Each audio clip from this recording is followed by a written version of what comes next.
أعوذ بالله من الشيطان الرجيم. بسم الله الرحمن الرحيم. وكأين من نبي قاتل معه ربيون كثير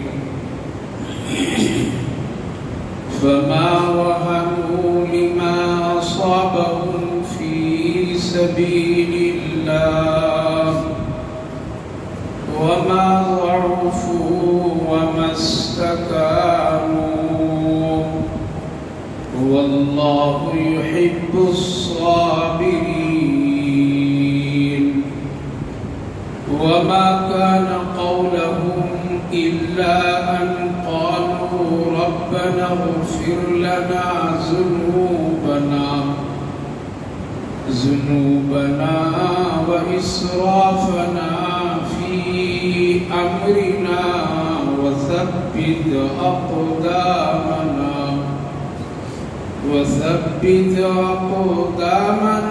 وانصرنا على القوم الكافرين. فآتاهم الله ثواب الدنيا وحسن ثواب الآخرة والله يحب المحسنين. صدق الله العظيم.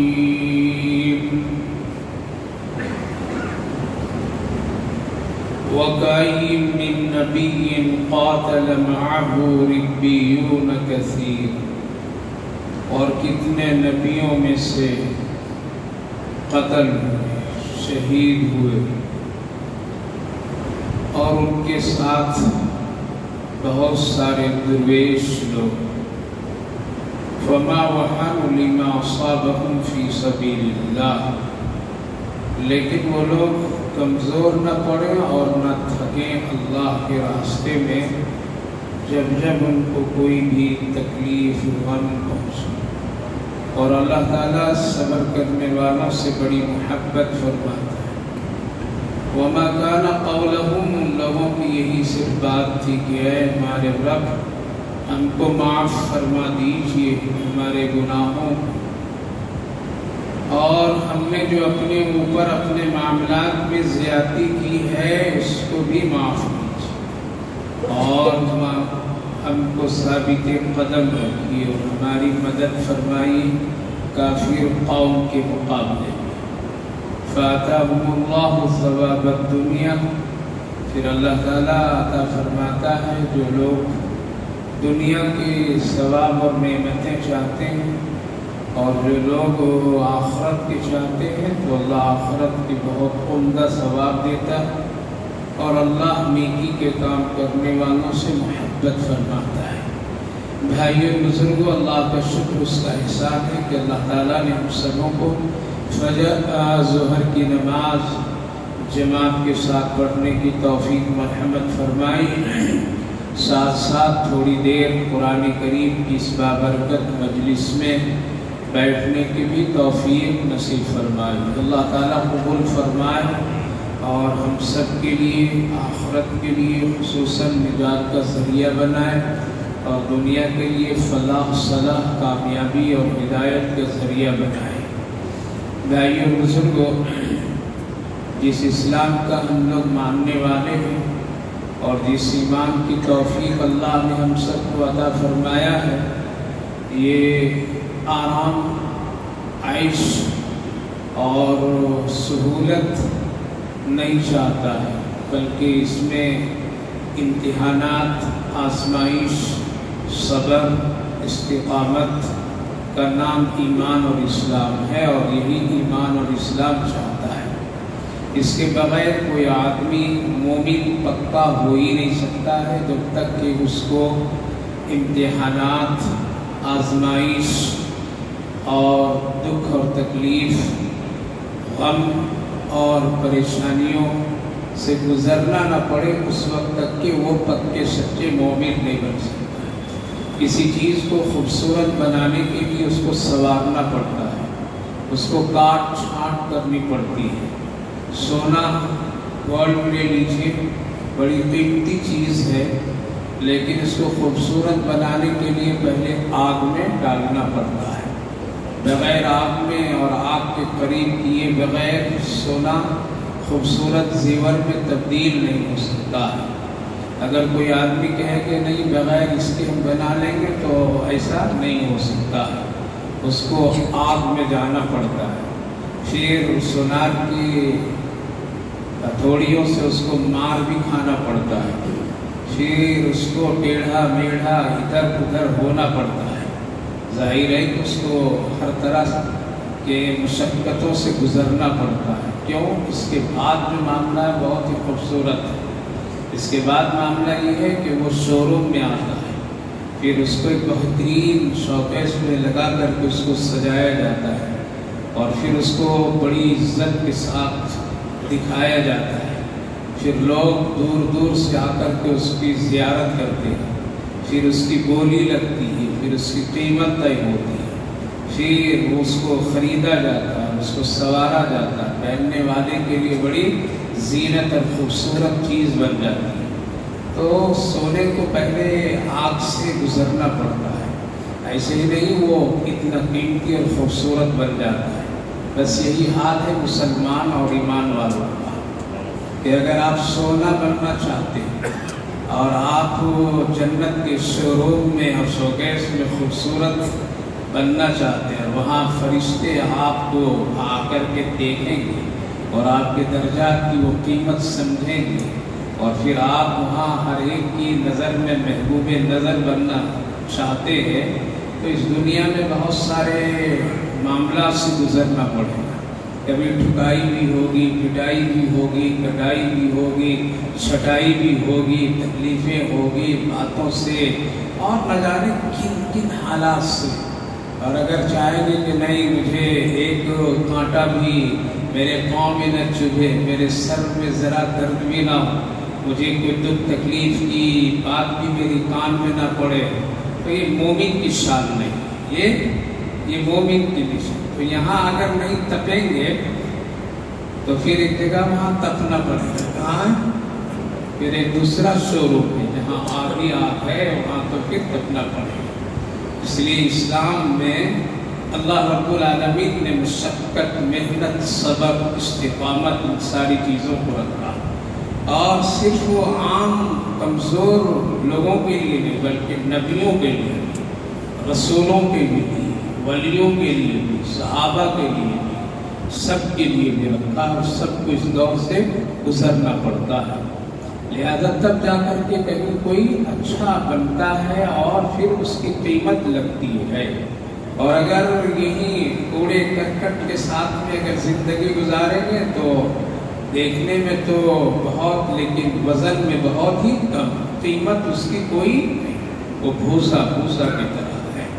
تو اللہ رب العالمین نے نظام دنیا کا بنایا ہے خاص کر مسلمانوں کے لیے، ایمان والوں کے لیے۔ لہذا اگر قبر کے اندر آرام سے سونا چاہتے ہیں تو یہاں اوپر ذرا جاگنا بھی پڑے گا، اٹھنا بھی پڑے گا، محنت بھی کرنی پڑے گی۔ اور اگر چاہیں گے کہ دنیا میں آرام ٹھاٹ باٹ سے رہے تو پھر قبر میں بے چینی ہے۔ دو جگہ نعمتیں نہیں ملتی، دو جگہ نہیں ملتی۔ ہمارے اکابر و اسلاف، ہمارے تمام بزرگان دین نے اسی وجہ سے بڑی محنت کی ہے۔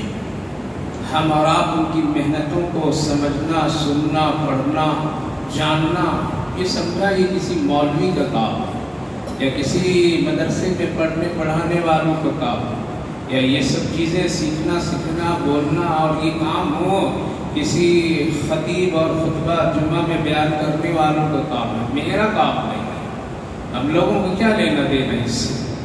نہیں، ایسا نہیں ہے، بلکہ اپنے بزرگوں کی تاریخ جب پڑھیں گے کہ انہوں نے کیا کیا محنتیں کی، تب پھر ہمارے اور آپ کے دل میں وہ ساری چیزوں کی قدر سمجھ میں آئے گی۔ اور اگر بزرگوں کی قربانیاں، ان کی محنتیں اور ان کی تمام صحبتیں، ان کی جد و جہد اگر نہیں جانیں گے، نہیں سمجھیں گے تو پھر اس کی قدر نہیں ہوگی۔ جس طرح سے ایک باپ کی اولاد اگر اس کو وراثت میں کوئی چیز مل جائے تو وہ اس وقت اپنے باپ کی قدر سمجھ میں اس کو آتی ہے، اور وہ سمجھتا ہے کہ کتنی محنت میرے ماں باپ نے کی ہے جو یہ چیز مجھے حاصل ہوئی۔ مثلاً وارث بنا اور بنتے وارث، اولاد وارث بنتے ماں باپ، مل گیا دولت، مل گئی دولت، مل گئے ساز و سامان، مل گئے بہت ساری ایسی چیزیں، اب یہ بیٹھے بیٹھے کیا ہو گیا؟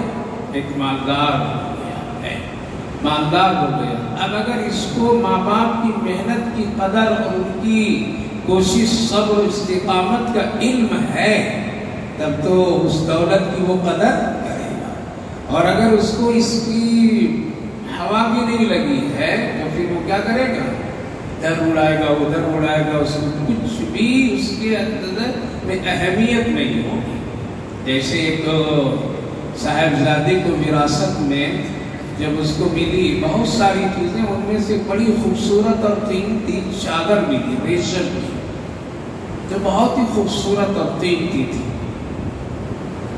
اس کے پاس چادر ہے، اوڑھ رہا ہے، لیکن ساتھ ساتھ اس نے بڑی محنت مزدوری کر کے ایک تہبند بھی اس نے خریدی تھی جو معمولی درجے کی تھی۔ کیا کہ معمولی درجے کی۔ جوتا صاف کرنے کی باری آئی تو ریشم کی چادر سے جوتا صاف کرنا تھا، جو بہت ہی خوبصورت بھی ہے، قیمتی بھی ہے۔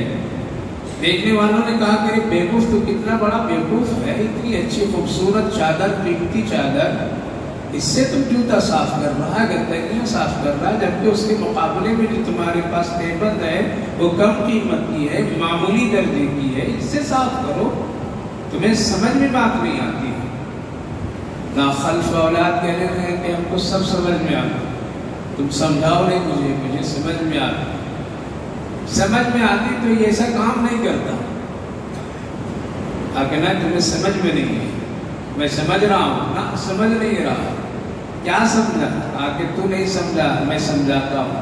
یہ جو ریشم کی قیمتی چادر میرے پاس ہے، یہ میرے والد سے وراثت میں مجھے ملی ہے، اور یہ 10 روپے کی جو تہبند میں پہن رکھا ہوں یہ اپنی محنت مزدوری سے حاصل میں نے کی ہے۔ ہمارا اس میں پیسہ لگا ہے، میری محنت لگی ہے، میری کوشش لگی ہے، اس لیے ہم کو اس کی قیمت، اس کی قدر مجھے ہے، یہ تو مفت میں ملا ہے۔ آج کے حال یہی ہے، اولادوں کے بھی حال ہے اور ہم مسلمانوں کا بھی۔ بیٹھے بیٹھے اسلام مل گیا، بیٹھے بیٹھے ہم کو کلمہ مل گیا، بیٹھے بیٹھے مسلمان کے گھر میں پیدا ہو گئے، بیٹھے بیٹھے ہم کو ایک شاندار خوبصورت ملک مل گیا، کوئی قدر نہیں، کوئی اس پر ہم کو شوق محبت اور اس کے سنبھالنے کی ہمیں کوئی فکر نہیں ہے۔ لہذا وراثت اور وارثین کا معاملہ یہ ہے کہ اولاد دو طرح کی ہو، چاہے ایسی بھی ہو، ایک ہوتی ہے اولاد سپوت کہتے ہیں، بڑوں نے کہا کہ سپوت، اور ایک کپوت۔ سپوت اور کپوت میں فرق یہ ہے، سپوت اس اولاد کو کہتے ہیں جو سنبھالنے والی اولاد ہے، حفاظت کرنے والی اولاد، اپنے باپ داداؤں کی قدر کرنے والی اولاد، اس کی ایک ایک ادا اور ایک ایک چیز کو اپنی زندگی میں اتارنے والی اولاد، اس کو کیا کہتے ہیں؟ سپوت کہتے ہیں۔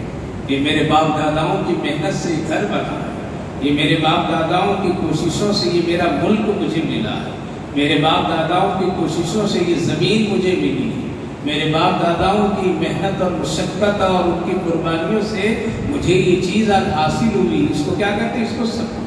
کپوت اس کو کہتے ہیں کہ وہی لنگی چھوڑ کر کے ریشم کی چادر سے جوتا صاف کرنے والا، یعنی کوئی قدر نہیں، آیا اڑا دیا، آیا اس کی کوئی قدر نہیں، کوئی حفاظت نہیں، کوئی تدبیر نہیں، اپنے بڑوں کا کوئی چرچا نہیں، لہذا اس کو کیا کہتے ہیں؟ اس کو کپوت کہتے ہیں، یعنی ضائع کرنے والا، برباد کرنے والا، خراب کر دینے والا۔ آج جس ملک میں ہم لوگ ہیں میرے بھائیوں بزرگوں، آج یہاں دو طرح کی ہیں، ایک سپوت لوگ ہیں اور ایک کپوت لوگ ہیں۔ سپوت لوگ وہ ہیں جو اپنے ملک کی حفاظت، اپنے وطن کی حفاظت، اپنے وطن کے بارے میں ہمیشہ امن سکون سلامتی چاہتے ہیں، ہمیشہ اس کو اپنے ملک میں ایک خوبصورت ماحول وہ بنانا چاہتے ہیں۔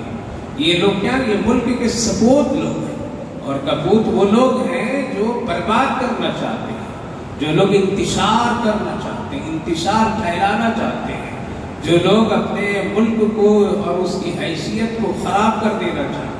یہ وہ لوگ ہیں جو اپنے باپ داداؤں کی قربانیاں اور ان کی محنتیں اور ان کی کوششوں کو وہ لوگ نہیں قدر کر پا رہے اور نہ سمجھ پا رہے، اور اگر سمجھ رہے ہیں تو ان کی فطرت میں کپوت ہے، کیا ہے، برباد کرنے کی ان کے اندر میں ایک سوچ ہے، ان کے اندر ایک ولولہ ہے، ان کے اندر میں ایک بربادی کی جذبات ہے، جس کی وجہ سے وہ لوگ ملک میں امن سکون سلامتی، اور جن لوگوں کے نزدیک اپنے بڑوں کی قربانیوں کی قدر ہے، وہ جانتے ہیں کہ ہمارا ملک کیسے آزاد ہوا، ہمارا ملک کیسے اتنی بڑی ترقی کی ہے، ہمارے ملک میں یہ تمام لوگ بھائی بھائی مل کر کے کیسے رہے ہیں، تو وہ لوگ ملک کو سنبھالنے والے بنے، لوگ ملک کی حفاظت کرنے والے بنے۔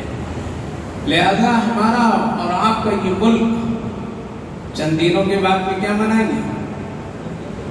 یوم آج تفسیر ہو رہی ہے، ایسا نہیں آپ سوچے مولوی صاحب کیا کر رہے ہیں صاحب، یہ بھی تفسیر ہے، کیا ہے، یہ بھی تفسیر ہے۔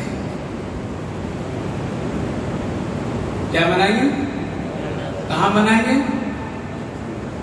مسجد کے باہر، مسجد کے باہر نہیں منانا چاہیے، اسکول میں منائیے، اپنے گھر کے پاس منائیے، اپنے گلیوں میں منائیے، تعلیم گاہوں میں منائیے، اپنے گھر پر جھنڈے لگائیے، کاروں میں لگائیے۔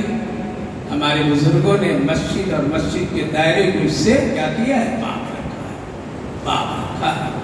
اس لیے آپ دیکھیے دوسرے لوگوں کو بھی دیکھیے، کیا ان کی عبادت خانوں پر میں ہے؟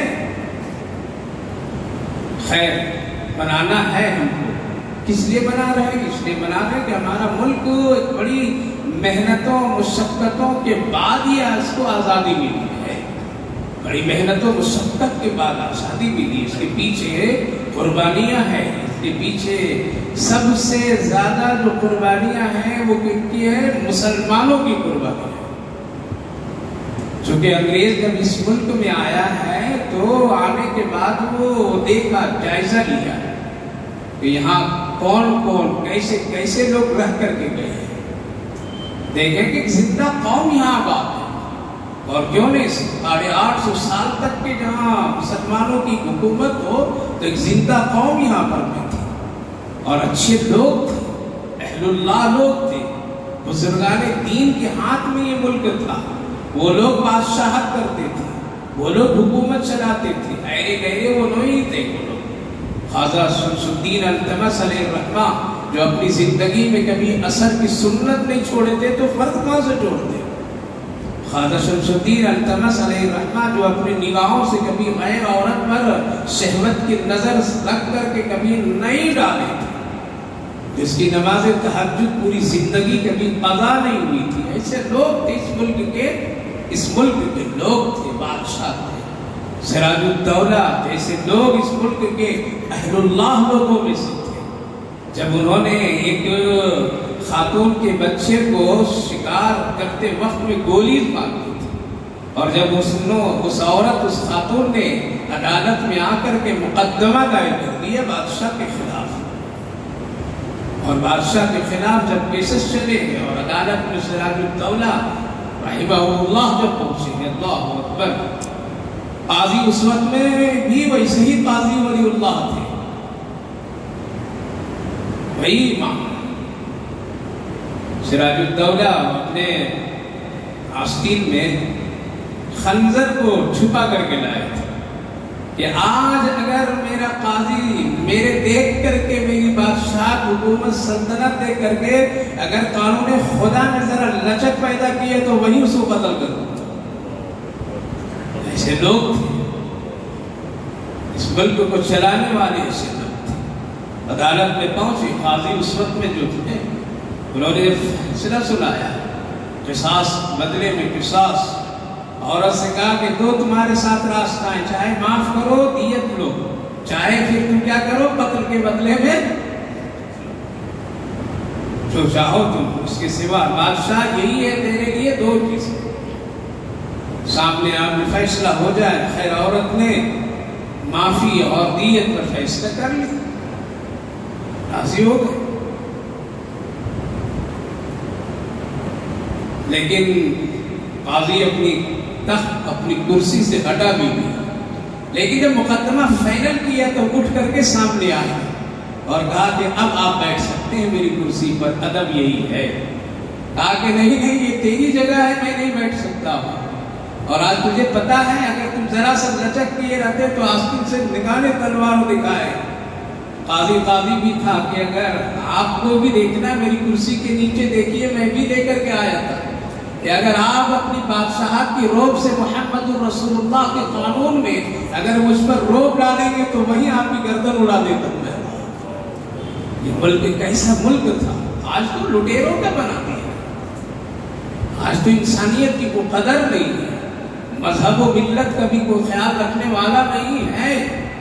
آج ایسے لوگ پل گئے ہیں میرے بھائی بزرگ، تو 850 سال کی بڑی خوبصورت تاریخ رہی ہے اور اس ملک پر حکومت کرنے والے لوگ گزر گئے۔ آخر اللہ نے اتنی شاندار حکومت کرنے والے اسلامی قانون چلانے والوں سے اس ملک کو کیسے انگریزوں کے ہاتھ میں دے دیا، اس پر بھی ذرا غور کیجیے۔ اس وقت یہ ملک چلا گیا انگریزوں کے ہاتھ میں جب مغلیہ دور کے بادشاہ آخری زمانے میں وہ بہادر شاہ ظفر اور اس دور کے لوگ، اس زمانے کے لوگ جب لگ آئے، جب مسجدوں میں نماز پڑھنا چھوڑنے لگے وہ لوگ، جب لوگ مکہ اور مدینہ جانا چھوڑنے لگے وہ لوگ، حج وہ لوگ اپنی زندگی میں کرنا بند کر دیے، اور جب عیش اور عیاشی پر اپنے ملک کو سجانے لگے، باہر سے خوبصورت عورتوں کو اپنی خدمت کے لیے بلانے لگے لوگ، قانون خدا کے نفاذ کو وہ لوگ پیچھے کر دیے اور عیش کرنے لگے۔ عیش کی یہ حالت تھی کہ اگر ان کے سامنے چائے کی ایک پیالی اگر ٹوٹ جائے اور اس کی آواز اگر مغلیہ دور کے بادشاہوں کو اچھی لگے تو روزانہ وہ 100 پیالیاں توڑا کرتے تھے۔ تبھی تو جب انگریز لال قلعے میں داخل ہونے لگا تو کسی نے کہا کہ آ رہا ہے، کہا کہ میری خادمہ کہا کہ اس کو بلاؤ ذرا، وہ میرے پاؤں میں جوتیاں پہنائے گی تو میں ذرا مقابلے کے لیے نہیں نکلوں گا۔ جب حالات ایسے آ گئے تو اللہ نے کیا کیا، نعمت کو چھین کر کے ان کو دے دیا، ایسے نہیں چلا گیا۔ لہذا انگریز اس ملک میں جب آیا ہے تو پھر انگریز یوں ہی نہیں جائزہ لیا کہ کون ہے زندہ دل والے، تو ان کو ایک ہی قوم زندہ دل والے ملی، وہ مسلمان۔ آگے پہلے ان کو اپنے قبضے میں کرو، اگر یہ اپنے قبضے میں آ گئے تو دوسری قوموں پر حکومت کرنا بہت آسان ہے۔ اس لیے کسی بھی غیر کو چھیڑ چھاڑ وہ نہیں کیے، غیر مسلموں پر زیادہ اٹیک نہیں کیے۔ آج بھی بہت سنبھلتے بہت چھٹائی کٹائی کرتے کرتے ہندوستان کی آزادی کی تاریخ میں مجاہدین کا نام جب لائے ہیں لوگوں نے تو 13,000 بنائے، اور لیکن سب سے زیادہ بنائے مجبور ہو کر کے۔ اس کے بعد ہی ساری قوموں کے کوئی 2,000 ہے، کوئی 1,000 ہے، کوئی 5,000 ہے، لیکن سب سے زیادہ مجاہدین کی تعداد کن کی ہے؟ مسلمانوں کی ہے، جبکہ لاکھوں کی تعداد ہے مسلمانوں کی، لاکھوں کی تعداد ہے مسلمانوں کی۔ لہذا انگریز آیا تو دھیرے دھیرے دھیرے دھیرے پہلے اس کو اسلام سے، عقیدے سے، قرآن سے، علماء سے، مدارس سے، مساجد سے کیا کیا، دور کرنے کی کوشش کی۔ اتحاد ہو رہا، بالکل وہی نقشہ چل رہا ہے، وہی سلسلہ ہے، وہی تدبیر ہے۔ ذہنی تناؤ مسلمانوں کو خوب دیا جانے لگا اور دھیرے دھیرے ان کو ذہنی ٹارچر کیا جانے لگا۔ عقیدے کے اعتبار سے جگہ جگہ مبلغین، عیسائی، پادری جگہ جگہ پر آنے جانے لگے اور کھلے ہوئے طور پر میں اسلام کے خلاف تقریریں کرنے لگے۔ قسم خدا کے ایسے موقع پر میں کمزور طبقے کے مسلمان لوگ ان کے فیور میں ہو جاتے تھے، ان کے حامی بن دیتے تھے، لیکن زندہ قوم اور زندہ علماء اس وقت تھے۔ اللہ اکبر ذرا سا بھی کچھ نہیں کرے بلکہ مقابلے میں فوراً کھڑے ہو گئے اور آ گئے میدان میں اور ایک ایک سوالوں کا جواب دینے لگے۔ ایسے ایسے سوالات جو اچھے اچھے پڑھے لکھے لوگوں کے عقیدے میں تزلزل آ جاتا تھا، ڈگمگا جاتے تھے، لہذا سب سے پہلے اس نے مرتد بنانے کی کوشش کیا، سب سے پہلے اس نے عقیدے کو کمزور کیا، آخرت کی فکر سے اس کو ہٹانے کی کوشش کیا۔ بڑے بڑے مناظرے ہوتے رہے میرے بھائی بزرگوں، مقابلے میں صرف اور صرف واحد علماء کھڑے ہوتے تھے۔ لہذا اس وقت میں صرف دلی میں حضرت شاہ ولی اللہ محدث دہلوی علیہ الرحمہ کا 1000 مدرسہ چلتا تھا۔ کتنے؟ 1000 مدرسے، بڑے بڑے علماء اس میں پڑھنے پڑھانے والے۔ انگریزوں کی 2 چیزوں پر سب سے زیادہ طاقت استعمال ہوئی، ایک علماء کو مٹا دو اور ایک مدارس کو مٹا دو۔ یہ دونوں چیزیں جب مٹ جائیں گے تو پھر ان کے پاس کچھ نہیں بچا رہے گا، کچھ سرمایہ نہیں ہے۔ اس لیے پہلا نشانہ مدرسوں پہ کیا اور دیکھتے دیکھتے دلی کے 1000 مدرسوں کو بلڈوزر چلا دیا اس میں، اور کہیں کتے باندھا، کہیں خنزیر باندھا، کہیں گھوڑے باندھا، کوئی گائے بھینس باندھ دیا، استبل بنا دیا اور وہاں سارا سسٹم کو ختم کر دیا۔ پھر علماء کرام کے ساتھ میں بڑی عجیب و غریب حال آتا ہے۔ قرآن کریم کے ایک نسخے کو جمع کر کے دلی کے جمنا ندی میں ڈال دیا۔ اتنا قرآن پورے ملک سے اس نے جمع کیا ہے، دلی کے جمنا وہ ندی جو کہلاتی ہے، اللہ اکبر، پل بنا دیا اس کو۔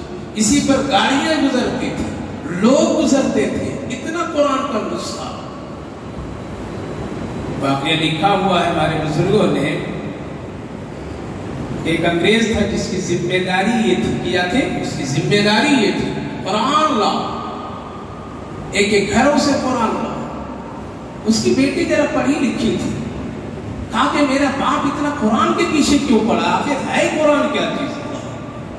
اللہ کبھی کبھی دشمن کے گھر سے بھی چراغ جلا دیتا ہے، کبھی کبھی دشمن کے گھر سے چراغ جلا دیتا ہے، کبھی کبھی دشمنوں کو اپنا اللہ محافظ بنا کر کے لوگوں کے سامنے کھڑا کر دیتا ہے۔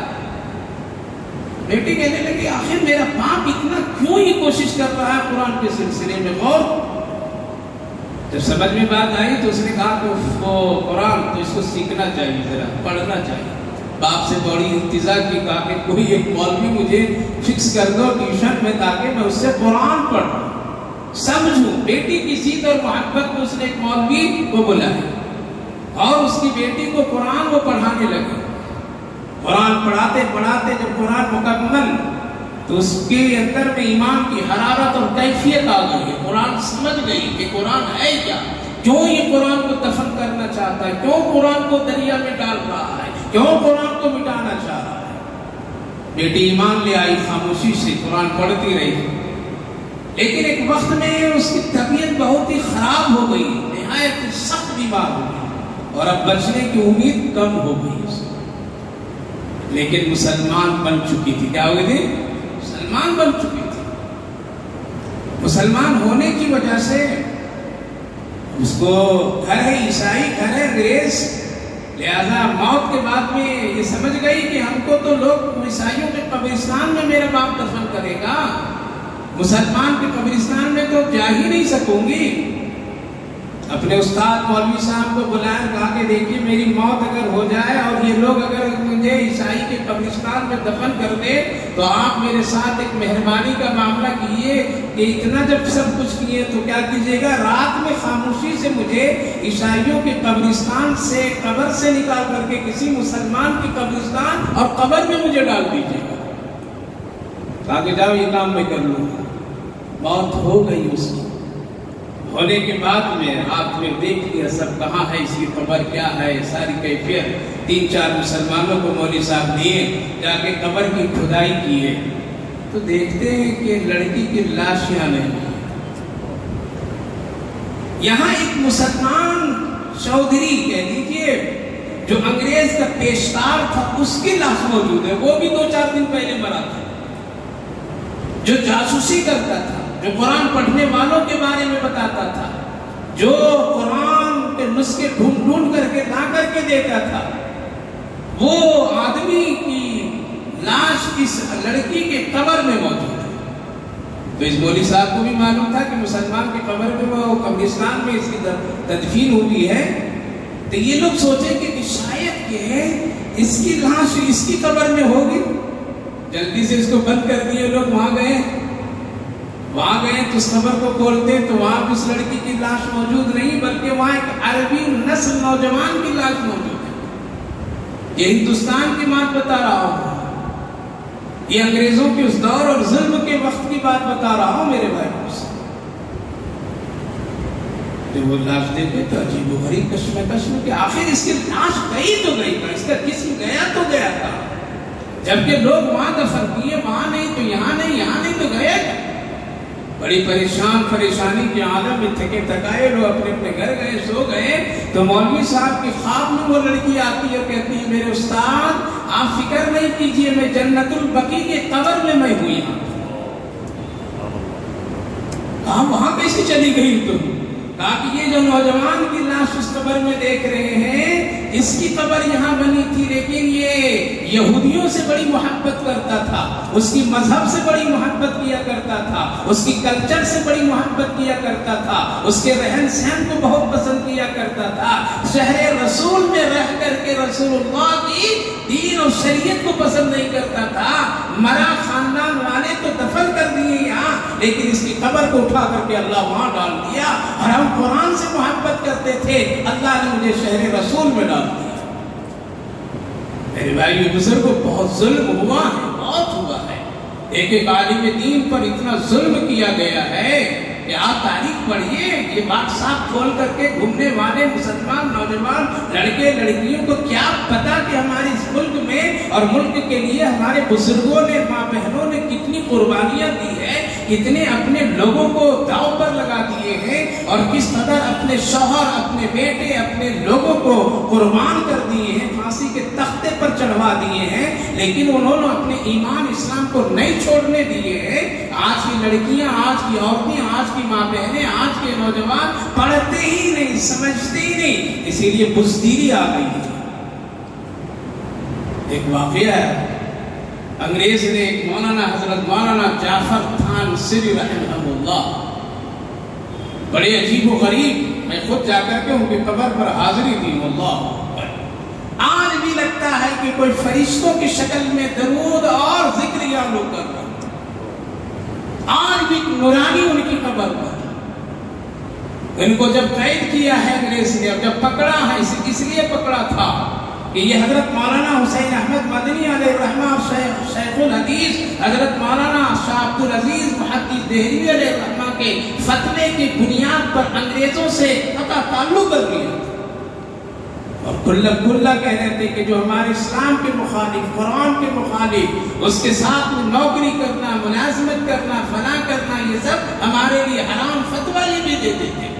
انگریزوں نے پکڑا اور دلی سے ایک مال گاڑی ٹرین کے کھلے ہوئے ڈبے میں سب 200 علماء کو ڈال دیا، ایسے پنجرے میں ڈالا کہ نہ صحیح کھڑے ہو سکتے تھے، نہ صحیح بیٹھ سکتے تھے، نہ ادھر جھک سکتے تھے، نہ پیچھے جھک سکتے تھے۔ اللہ اکبر! اسی چمچماتی دھوپ میں دلی سے لاہور تک کے اور کراچی تک جانے کے لیے، جس کی مسافت بہت مشکل سے 10 سے 15 دن ہفتہ دی، لیکن 2 مہینے میں اس ٹرین کو دھوپ میں لے گیا انگریز۔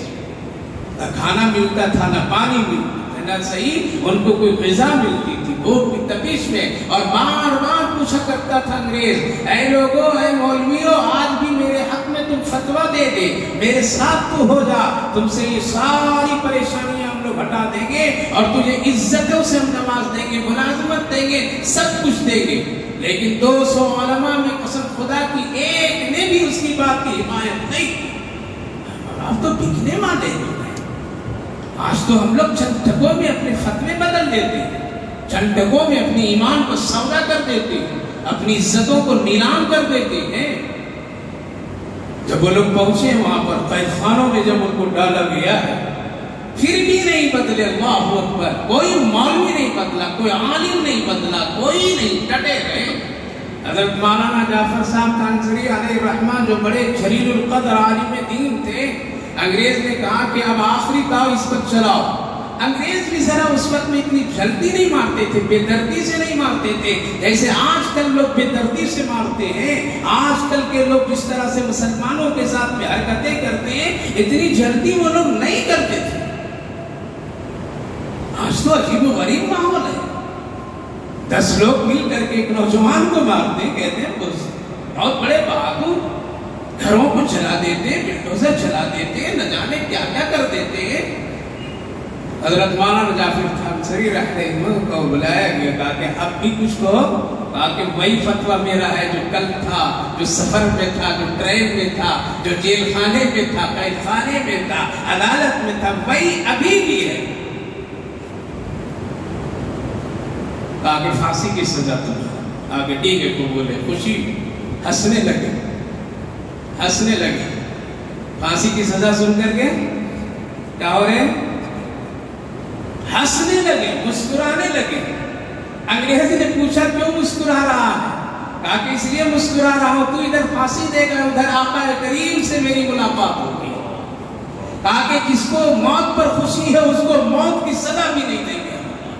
سوچیں کتنا ظلم ہوتا ہے۔ بیٹھے بیٹھے شادیوں میں گلچھرے اڑانے والے ہم مسلمان، برتھ ڈے منا کر کے ہم لوگ اپنے بزرگوں کی تاریخ کو بھلا دینے والے مسلمان، سیر و تفریح میں اپنی زندگی اور کاڑھی کمائی محنت کی روزی خرچ کر دینے والے ہمارا مسلمان، قبر میں کیا جواب دیں گے، کیا ہوگا؟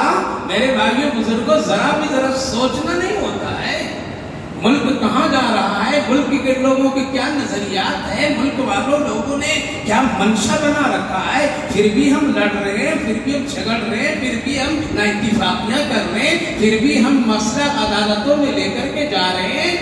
کتنی افسوس کی بات ہے۔ پھانسی کی سزا اور پھر یہ ساری چیزیں، ان کی بیوی کو بلایا گیا، 8 سال کا بچہ کو بلایا گیا، انگریز بلا کر کے لا کر کے ان لوگوں کو سمجھایا، تیرے باپ کو پھانسی دے دوں گا، تیرے شوہر کو پھانسی دے دوں گا، ختم ہو جائیں گے، ایک چانس تم دونوں کو دے رہے ہیں، اگر تم اپنے باپ کو سمجھا لو کہ وہ ہمارے فیور حق میں فتویٰ دے دے تو پھر ہم تمہارے ہاتھ میں اس کو آزاد کر کے تیرے ساتھ تیرے گھر رخصت کر دوں گا۔ بیٹا تھا، 8 سال کی عمر کا بیٹا تھا، بیوی بھی ہے، اللہ اکبر۔ قید خانے میں لا کر کے پیش کرتا ہے انگریز، بیٹا کہتا ہے ابا فتویٰ بدل دیجیے، فتویٰ بدل دیجیے، دیکھیے مجھے بھی دیکھیے۔ بیوی کہتی ہے ذرا سوچ لیجیے، غور کر لیجیے، آج کی ماں بہنیں بھی بڑی عیش کی زندگی جس کو اللہ نے دی ہے، آج وہ نماز تک نہیں پڑھتی ہے کہاں ہمارے اور آپ کے گھر میں دین ہے؟ ذرا تلاش کیجئے، ہے دین ہے ہم لوگ دیندار ہیں۔ اگر یہ طوفان چل پڑا تو اللہ کسی کو مدد نہیں کرے گا، اگر ہم لوگ اپنے رشتے کو اللہ سے کمزور کر رکھیں گے تو۔ بیوی کہنے لگی ذرا سوچیے، ذرا سوچ لیجئے، غور کیجئے۔ آگے دیکھو میرا بیٹا 8 سال، بیٹا چھوڑ دو مجھے، ہماری تیری ملاقات حوض کوثر پر ہوگی۔ اللہ، وہ بیٹا نہ رویا نہ چمٹا، وہ بیٹا نہ آہو بکا کیا، نہ وہ چیخ و پکار کیا کہ آپ کے جانے کے بعد میرا کیا حال بنے گا، بلکہ کہا کہ ابا جان اگر آپ کی یہ نیت ہے حوض کوثر پر ملنے کی تو ہم بھی ہی ارادہ کرتے ہیں، ہم بھی آپ سے حوض کوثری پر ملیں گے، آپ جس حال میں اسی حال پر ڈٹے رہیے۔ کل کا 8 سال کا بھی بچہ اتنی بڑی قربانی دینے والا، آج تو گیم کھلاتے ہیں اپنے بچوں سے، اس سے کارٹون دکھاتے ہیں اپنے بچوں سے، کہاں وہ بہادر بنے گا، کہاں اس میں حوصلہ آئے گا۔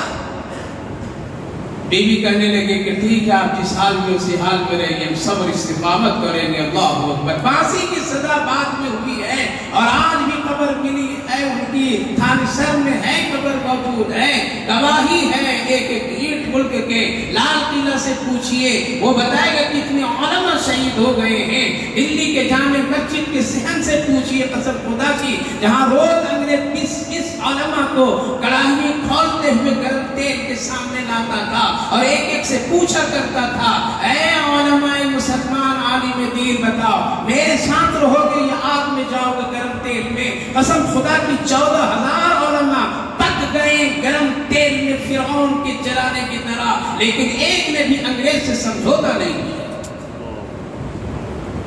آج تو ہم لوگ بدل گئے۔ یہ ہے تاریخ یہ ملک کے، اس لیے حق کے ساتھ رہیے، حق کے ساتھ اس ملک میں جیے، حق کے ساتھ اس ملک میں اپنا حق بنوائیے۔ 14,000 علماء پک گئے، دلی کے جامع مسجد سے لے کر کے چاندنی چوک تک کے کیا ہو گئے؟ سب لٹک گئے درختوں میں، لیکن ایک عالم دین نے بھی ان سے سمجھوتا نہیں کیا۔ جب حضرت مولانا حسین احمد مدنی علیہ الرحمہ اور حضرت شیخ الہند مولانا محمود حسن صاحب، یہ دونوں دارالعلوم دیوبند کے بڑے مائے ناز اساتذہ میں سے تھے، ذمہ داروں میں سے تھے، انگریز نے جب ان دونوں کو اور ان کے ساتھ 200 سے زیادہ علماء کو مالٹا کے جیل میں ڈالا اور اتنی سخت سے سخت سزا لگائی، اللہ اکبر، آج بھی لوگ نہیں لگا پاتے۔ کمرے طے کیے تو ایک کمرے میں مولانا محمود حسن صاحب، جو بڑے وقت کے پائے کے بزرگ، جن کی ریشمی رومال تحریک جنگ آزادی پر چلی، اگر یہ تحریک نہیں ہوتی قسم خدا کی ملک آزاد نہیں ہوتا۔ انگریز کہتا تھا ہمیں دوسری قوموں کی پرواہ نہیں ہے، ان کو اگر ٹھنڈا کر دیا تو پھر ہمارا سارا کام ہو جائے گا۔ تبھی تو ایک حضرت ٹیپو سلطان علیہ الرحمہ کی شہادت پر انگریز تو یہی تو کہا تھا، اب یہ ملک ہمارا ہے، یہ ملک ہمارا ہے۔ جانتا تھا یہ زندہ دل قوم ہے، تو ہم لوگ بزدل قوم بن گئے۔ ایک کمرے میں حضرت مولانا حسین احمد مدنی اور ان کو ڈال دیا، استاد اور شاگرد، ٹھنڈا علاقہ، ٹھنڈا ماحول، جزیرہ ہے، سردی کا زمانہ ہے۔ حضرت تہجد کے جو اٹھتے ہیں تو ٹھنڈا پانی سے وضو کرنا مشکل تھا۔ حضرت مولانا حسین احمد مدنی علیہ الرحمہ شاگرد تھے۔ کون تھے؟ شاگرد تھے۔ کہا کہ حضرت تھوڑا پانی میں گرم کر لوں۔ کہا کہ چولہا آگ کہاں ہے؟ کہا کہ ہے میرے پاس، ہم گرم تھوڑا سا کر کے آپ کو دیں گے، اس پانی سے آپ وضو تہجد کے وقت کیجیے۔ جیلوں میں رہ کر کے تہجد نہیں چھوڑا کسی نے، نرم گرم بستر پر ہم کو 10 منٹ تہجد کے لیے وقت دینا آج مشکل ہے۔ چاہتے کہ نہیں حکومت میرے ماتحت ہو جائے۔ حضرت کیا کرتے تھے؟ عشاء کی نماز پڑھ کر کے لوٹے میں پانی دیتے تھے اور اپنے پیٹ سے چپکا لیتے تھے۔ پیٹ کی گرمی سے پانی جو ٹھنڈا ہوتا تھا وہ ہلکا سا کیا ہوتا تھا؟ گرم حرارت اس میں آتی تھی۔ کتنے گھنٹے؟ 4 گھنٹے لوٹا کو پیٹ سے لگائے رہتے تھے۔ اس لیے میرے استاد جب اٹھیں گے اور وضو کریں گے تو کم سے کم اس تھوڑا سا نیم گرم پانی سے وضو کریں گے تاکہ تکلیف نہ ہو ان کو۔ اللہ اکبر۔ آج نہ ایسے شاگرد ہیں نہ ایسے علماء ہیں۔ علماء کے بھی ٹھاٹ باٹ دیکھ لیجیے، اللہ حفاظت فرمائے۔ اور ہم لوگوں کی جو عائش پرستی دنیا میں ہے، کبھی کبھی ڈر لگتا ہے کہ پہلے کہیں اللہ کے ہم لوگوں پر نہیں، اللہ حفاظت فرمائے۔ وضو کرتے تھے، انگریز نے دیکھا کہ یہاں تکلیف دینے کے لیے لائے ہیں تو اس کو آرام دے رہا ہے، کمرہ دونوں کو بدل دیا۔ کیا کیا؟ بدل دیا۔ ایک کمرے میں استاد، ایک کمرے میں شاگرد، آزو بازو کر دیا۔ رات جب حضرت مولانا حسین احمد مدنی علیہ الرحمہ اٹھے ہیں تو بے قرار ہیں، بے چین ہیں، میرے استاد ٹھنڈے پانی سے وضو کرے گے، کتنی تکلیف ہوگی۔ کس کے لیے جیل خانہ گئے تھے؟ کیوں گئے تھے؟ اسی لیے گئے تھے میرے ملک میں ایمان بچ جائے، میرے ملک میں اسلام بچ جائے، میرے ملک میں مسجدیں بچ جائے، میرے ملک میں مدرسے بچ جائیں، میرے ملک میں جو پیارے نبی صلی اللہ علیہ وسلم کے صحابہ کرام آ کر کے جو دین پھیلائے وہ دین بچ جائے۔ اس لیے تو حکومت کے لیے نہیں کرتے۔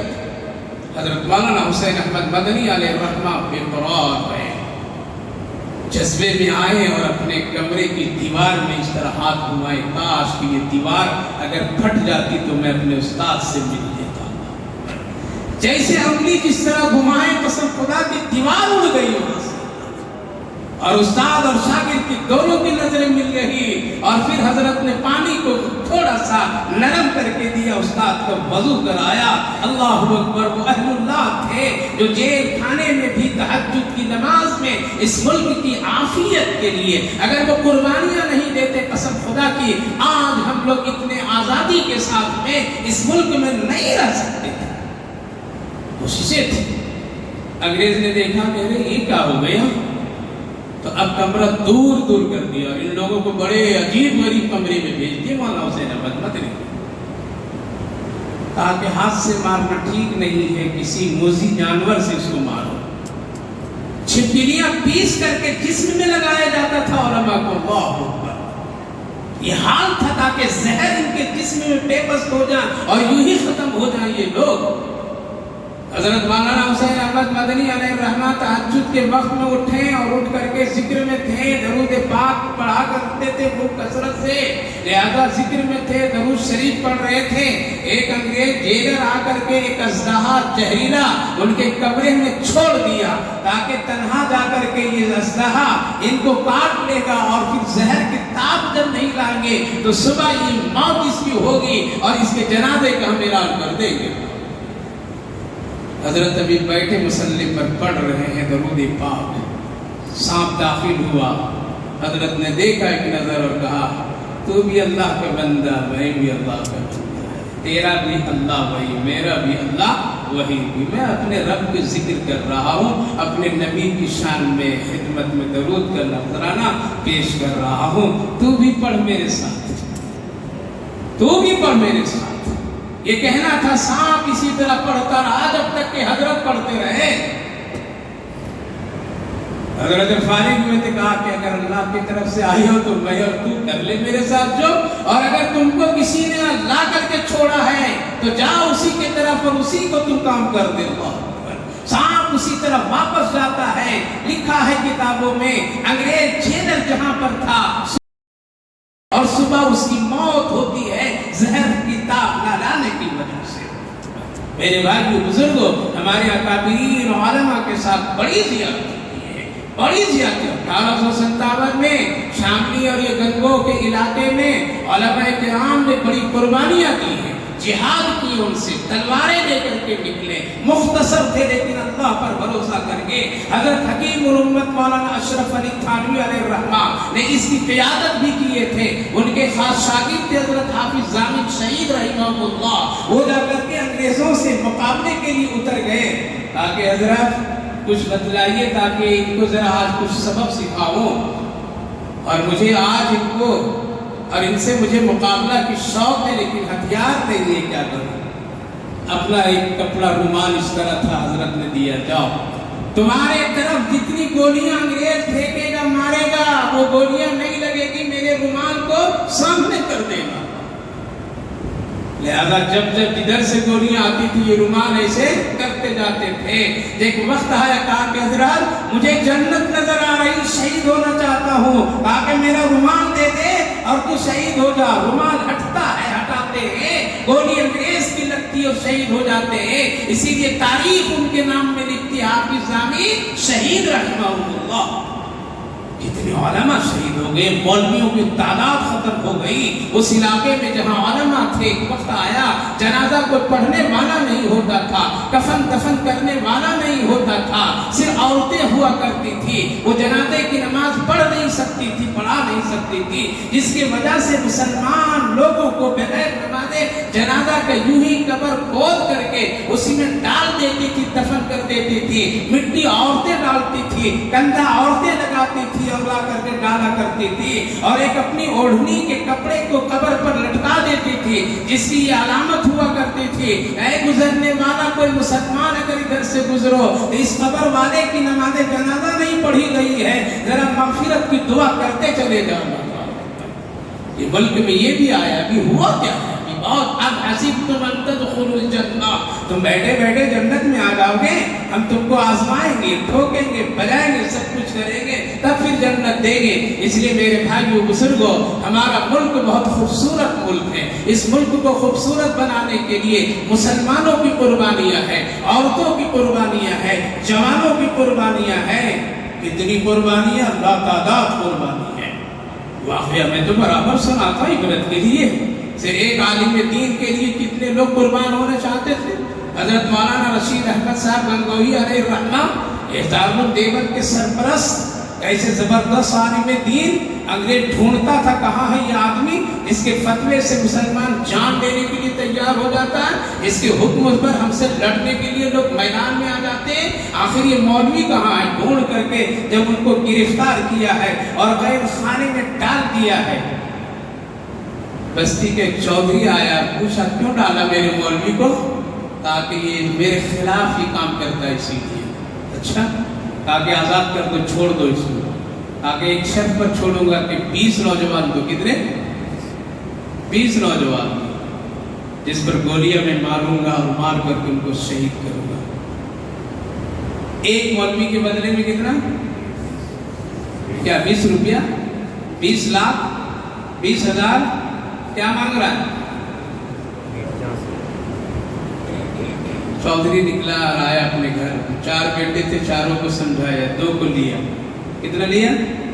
2 بیٹے کو کفن باندھا سفید کپڑا. بستی میں اعلان کیا مولوی صاحب کو جیل سے نکالنے کے لیے 20 نوجوانوں کی قربانی چاہیے. مجھے ہے کو دینے والا آ جاؤ. 20 کی جگہ سے 40 سے زیادہ آ گئے. کتنے آ گئے؟ ہم لوگ کو مسلمان ہو 20 جوان فجر کی نماز میں نہیں ہوتے ہیں. ہر بڈھے قسم کے بزرگ لوگ ہوتے ہیں، یہ جوان ہوتے ہی نہیں. اور اگر شادی کا اعلان کر دیا جائے کہ سب کو BMW کار مل رہے ہیں تو 20 لاکھ نوجوان سامنے آ جائیں گے. فجر کی نماز میں جوان نظر نہیں آتے ہیں. آج اگر اللہ کے گھر میں تم نظر نہیں آؤ گے تو کل سڑکوں پر کاٹے جاؤ گے، ذلیل کیے جاؤ گے، رسوا کیے جاؤ گے. ہزاروں لاکھوں نوجوان محلے میں پڑے ہوئے ہیں لیکن بستر سے اٹھ کر کے اللہ کے گھر میں فجر میں آنے والے نہیں ہیں. مسجدیں دیکھتے ہیں تو سناٹا، مسجدیں دیکھتے ہیں تو سفید خالی. کہاں یہ نوجوان؟ کیا تفریح کرنے کے لیے ہو؟ کس کے لیے ہو؟ جان دینے کے لیے. کتنے 40 سے زائد نوجوان کفن باندھ کر کے نکل گئے. یہاں تو چندہ مانگو تو 1000 بار سوچتے ہو، وہاں تو جان کی چندہ مانگ رہا چودھری، اور گھر سے لوگ اپنے بیٹوں کو نکال دے رہے ہیں. وہ ماں بہنیں ذرا سوچیں، جس ماں نے اپنے بچے کو نماز کے لیے اٹھا کر کے نماز نہیں پڑھا سکتی ہے، قسم خدا کی وہ قبر میں تکلیف سہنے کے لیے تیار ہے. جو باپ اپنے گھر میں اپنے بچوں کو، اپنے بیوی کو، اپنے بیٹیوں کو نمازی نہیں بنا سکتا ہے تو یاد رکھیے اس کی آخرت صحیح نہیں ہو سکتی. 20 نوجوان کے بجائے اتنے نوجوان آ گئے کفن باندھ کر کے. چودھری ساتھ میں لے کر کے گیا، جیلر کو بلایا، لو یہ ہے سب، چھوڑ میرے مولوی کو. انگریز ششتر دیکھ کر کے حیران ہو پریشان. پوچھا خوشی سے آئے ہو کہ زبردستی لایا ہے؟ آگے دیکھ لے رہو کفن باندھ کر کے آیا ہوں. کفن باندھ کر کے آیا، خوشی سے آیا. اور ایک عالم دین کو دیکھ، ایک عالم کا زندہ رہنا 1000 لوگوں کے لیے فائدہ ہوگا. انگریز سر جھکا لیا اور کہا چودھری مولوی کو بھی لے جاؤ، نوجوانوں کو بھی لے جاؤ، جو مرنے کے لیے تیار ہو اس کو مار کر کے ہم کیا کریں گے. اس دن بن گئے ہم لوگ، اسی لیے آج کھا رہے ہیں، اسی لیے پٹائی ہو رہی ہے. اللہ بھی چھوڑ دیا، جاؤ اللہ بھی چھوڑ دیا ہے. سپوت بنیے، کپوت مت بنیے، حوصلے مند رہیے. اللہ خود فرما رہا ہے قرآن کریم میں وَكَأَيٍّ مِّن نَّبِيٍّ قَاتَلَ مَعَهُ رِبِّيُّونَ كَثِيرٌ. صرف تم ہی نہیں، کتنے نبی، کتنے درویش لوگ میرے راستے میں اپنی جانوں کو شہید کر دیے، اور میرے راستے میں وہ آ کر کے کبھی بھی ہارے نہیں، تھکے نہیں، بزدل نہیں ہوئے. وَمَا اسْتَكَانُوا وَمَا ضَعُفُوا وَمَا اسْتَكَانُوا، کبھی بھی کمزوری نہیں دکھائے. اللہ کمزوری کو ایمان والے سے پسند نہیں کرتا ہے، نہیں کرتا ہے. بزدلی پسند نہیں کرتا اللہ تعالیٰ. ہمیشہ حوصلہ مند کے ساتھ رہنے کا حکم دیا اسلام. جب صحابہ کرام مدینے سے مکہ پہنچے، کمزور تھے صحت کے اعتبار سے، لہذا مکہ والا دیکھ کر کے کہنے لگے وہ لوگ جو اس وقت ایمان بھی نہیں لائے تھے، دیکھ یہاں تھا کتنا موٹا تازہ تگڑا تھا، یہاں کتنا حوصلہ مند تھا، دیکھو مدینے سے آیا، محمد کے پاس سے آیا، کیسے ہڈیاں نکل گئی ہے. جسم میں کتنی لاغت اور کمزوریاں آ گئی ہے، یہ ٹھیک سے طواف بھی نہیں کر پا رہے ہیں۔ کیا فرمایا اللہ نے؟ حضرت جبریل کو بھیجا، جبریل جاؤ میرے محبوب کو حکم دو صحابہ یہاں عاجزی سے طواف نہیں کرے بلکہ سینے کو دکھا کر کے اکڑ بکڑ کر کے چلے، کیوں؟ تاکہ کفر کے نظروں میں اے ایمان والو تو بزدل نہیں بننا، ہمت نہیں ہارنا۔ وَمَا اسْتَكَانُوا وَمَا خَوْفُوا وَمَا اسْتَكَانُوا۔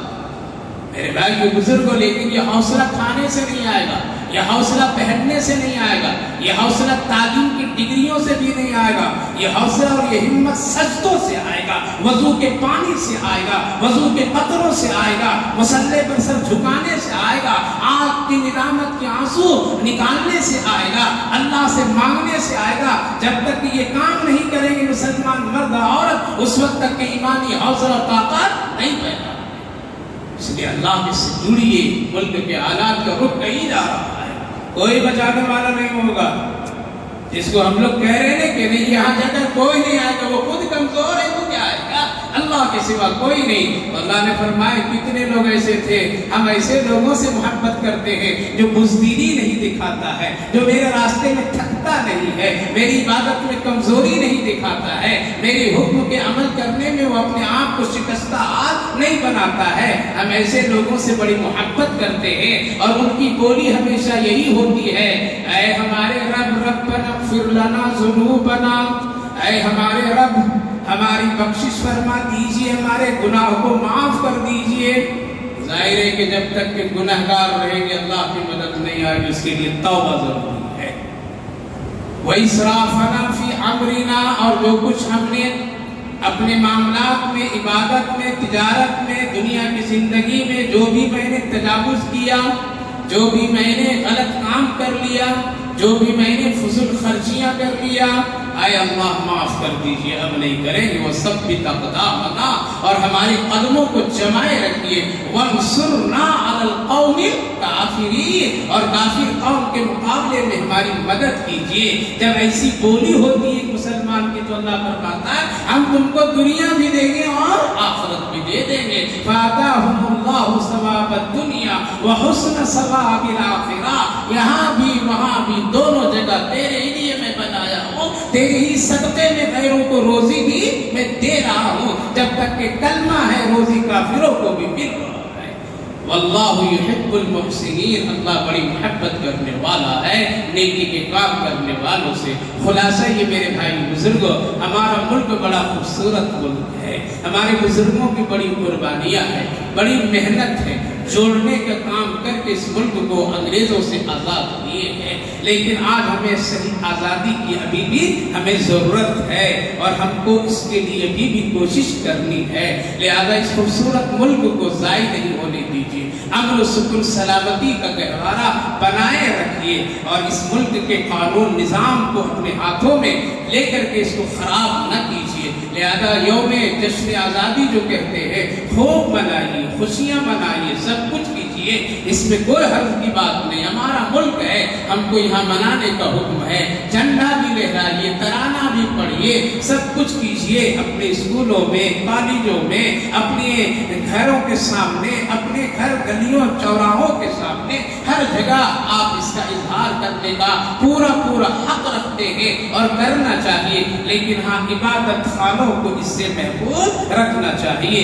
لہذا یوم آزادی مسلمانوں کا بھی حق اور حصہ ہے، اس سے زیادہ جتنا دوسروں کا حق اور حصہ ہے، دوسروں کی قربانیاں کم ہے بمقابل مسلمانوں کی، علماء کی، تمام لوگوں کی۔ اسی لیے قدر کیجیے، اپنے بزرگوں کی تاریخ پڑھیے اور اپنے مجاہدین کی تاریخ پڑھیے کہ کس طرح سے انہوں نے جفاکشی اور محنتوں کے ساتھ میں آج یہ ملک خوبصورت دیا، اس سے آزاد بھی ہم دے سکتے ہیں، نمازیں بھی پڑھ سکتے ہیں۔ یہ چھوٹی موٹی پابندیاں آ رہی، ہم سمجھ جائیں اللہ سنبھال دے گا، کیا کرے گا؟ اللہ سنبھال دے گا۔ اگر ہم نہیں سنبھلیں گے تو اللہ بھی چھوڑ دیتا ہے۔ اسی لیے اللہ کبھی کبھی اپنے دشمنوں سے ہم سب کی حفاظت بھی کروا دے گا، کوئی بعید نہیں ہے۔ اللہ ہم سب کو عمل سمجھ کی توفیق